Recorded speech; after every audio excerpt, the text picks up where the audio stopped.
Mr. Fry. Thank you, Mr. Chairman, for having this hearing. I think it's really appropriate as we begin this Congress that we start with the issue that was settled in November and why the American people chose overwhelmingly Donald Trump to be our 47th president.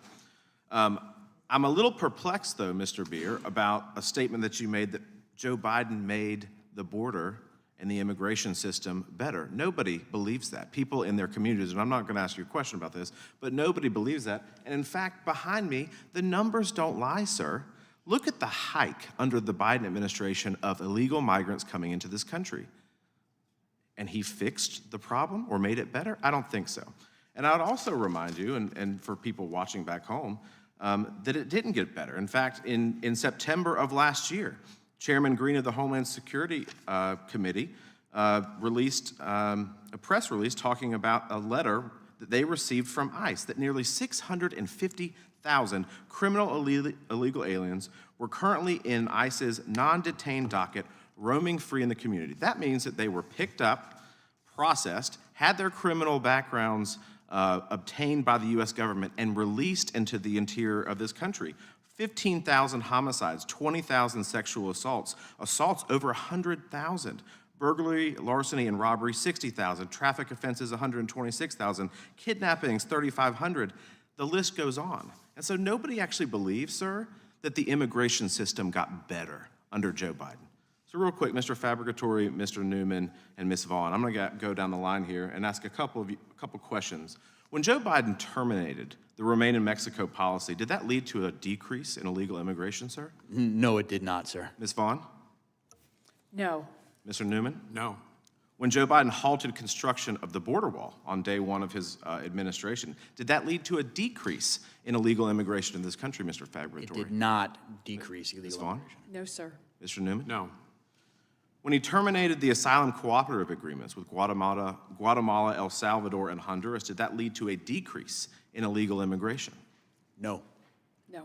No. When he bastardized parole authority and changed the law himself, did that lead to a decrease in illegal immigration? No, sir. No. Got worse.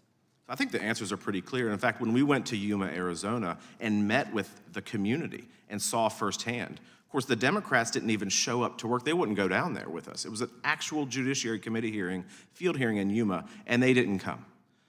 But we would hear from the people there. The stress on the healthcare system, the stress at the border, the stress on the families. You couldn't even get a hospital room if you needed to have a child or if you broke your leg. Those are the people who were impacted. And of course, we see this all in our community. So let's fast forward to today. President Trump, with his executive orders, reinstated the Remain in Mexico policy. Will that lead to a decrease in illegal immigration, sir? Yes, sir. Ms. Vaughn? I believe so, yes. Absolutely. Will completing construction of the border wall and funding our immigration services down there, will that lead to a decrease in illegal immigration? It will help decrease illegal immigration. Ms. Vaughn? As long as there are no policies to undermine the deterrence. That's the key Yes. point. Yes, ma'am. Yeah, it's a Mr. key Newman? tool to help. Will designating cartels and gangs as foreign terrorist organizations lead to a decrease in illegal immigration? Yes. I hope so. Yeah, I hope so. Will terminating categorical parole programs lead to a decrease in illegal immigration? We absolutely will.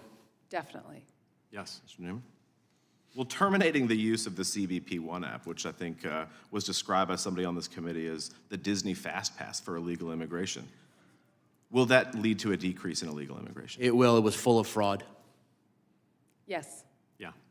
So I think that pretty clear. And I think the next steps, obviously, they're part one of this are the executive orders. Part two, what Congress can do. So, Mr. Fabricatory, just for perspective, you served at ICE during the Trump administration and part of the Biden-Harris administration. How would you describe the differences between the two administrations, very briefly, in enforcement of illegal enforcement under both administrations? It was night and day. President Trump wanted to enforce what was exactly in the INA, while President Biden, the minute that he came into office, it was a change into we are not enforcing these laws, we're opening this border. He wanted a 100-day moratorium on deportations the first day when he was in office. Ms. Vaughn, final question for you. What steps can we take to make sure that future administrations, like the Biden administration, don't undermine the actual law or twist policies, that we can have a permanent fix to this problem.